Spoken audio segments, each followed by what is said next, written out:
Itinuturing ng person of interest ang mismong fiancé ng nawawalang bride-to-be sa Quezon City. Ayon sa Quezon City Police District, umabot ng 7 oras ang pagkwestiyon ng mga pulis sa fiancé ni Shera De Juan na si Mark R.J. Reyes. Sa isang text message, sinabi ni Reyes na nirerespeto niya ang investigasyon ng mga pulis at nakikipagtulungan na siya. Kasama rin sa mga tinanong ng mga pulis ang kapatid, best friend at mga manager ng biktima sa kanyang trabaho. Samantala, itinaas na sa 150,000 pesos ang alok na pabuya ng pamilya ni Shera sa makapagtuturo sa kinaroroonan niya. Sana po makita na siya at okay lang May siya. new CCTV, di ba? Oo, May bagong yung fiancé. CCTV eh.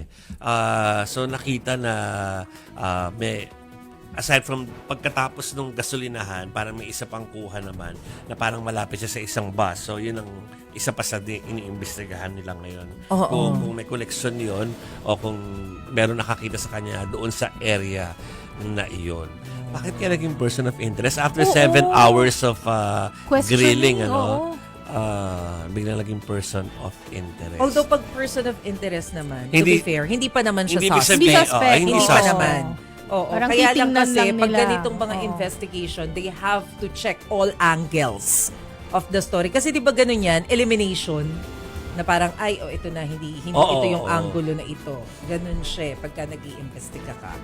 Ay, sana mahanap na tong bride na ito. At sana okay lang siya. At sana Nahanap okay na lang siya. siya. Oo. So, yan po mga kapatid, kapag meron ng bago dyan, ay i-update namin kayo dahil ilang araw ko na rin nakikita na humingi kayo ng update tungkol dyan. So, that's the update at least for today po. Tama si Masay, huwag mo muna agad isipin na meron ng guilty dyan. Dahil lang merong sinabing person of interest. Iimbestigahan lang naman, titingnan. Kung nanonood kayo ng mga docu kasi sa, alam mo, sa Netflix, di ba? Yung pinakahuli yung kung sino nang bubully, nagsa-cyberbully doon sa isang pair.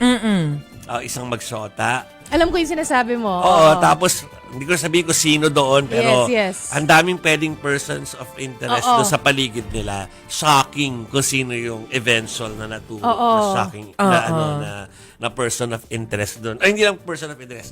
The one responsible is really shocking. Parang gano'n. Yung pinaka hindi mo ine-expect, baka yun pa. Nako. Yun. Di ba?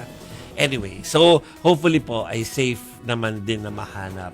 Pero ang tagal na no? Parang, Tagal, oo.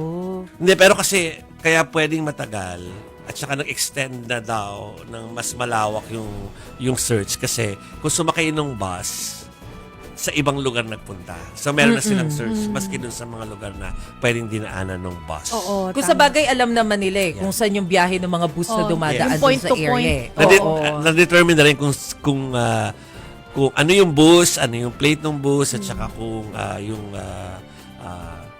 kung sino yung konduktora at saka yung driver. No? So, hindi rin sila suspect, pero sila pwede magsabi kung sumakay ba doon or hindi. So, yan po. We'll give you updates on that dahil invested ng mga mga tao at nakuha yung interest ng mga tao kasi para siyang nag-vanish lang. Yun nga eh. Nag-vanish lang. Kasi nasundan mo pa ng 3 CCTV video tapos, Yeah. alaan niya rin na, Biglang bigla na nawala. lang siyang nawala dun sa kasunod. Correct. Diba?